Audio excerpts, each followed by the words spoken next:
ఓం నమో వెంకటేశాయ. నేనైతే గోవిందరాజ స్వామి టెంపుల్ దగ్గర ఉన్నానండి. రైల్వే స్టేషన్ దగ్గర నుండి సుమారుగా 1 కిలోమీటర్ దూరంలో ఉంటుంది. మనం అయితే నడిచి రావచ్చు. అదేవిధంగా బస్ స్టాండ్ కూడా దగ్గరగానే ఉంటుంది కాబట్టి అక్కడి నుంచి కూడా వాకబుల్ డిస్టెన్స్లోనే మనకి టెంపుల్ ఉంటుంది.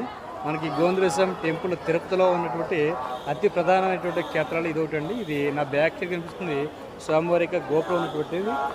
ఇక్కడ మనకి చూశారు కదా, ఇది మండపం అండి.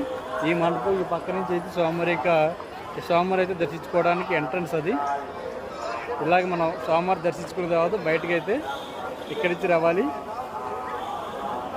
చూడొచ్చు, ఇక్కడ చాలామంది భక్తులు స్వామివారి దర్శించుకోవడానికి వెళ్తున్నారు. స్వామివారి గోపురం ఉండేది ఇది. స్వామివారి మండపం అంటే గోపురానికి ఎదురుగా ఉన్నటువంటి మండపం ఇది చూడొచ్చు. దాని తర్వాత మన మొబైల్స్ ఏవైతే ఉన్నాయో మొబైల్స్ పెట్టుకోవడానికి లాకర్ సౌకర్యం కూడా మనకి అందుబాటులో ఉందండి.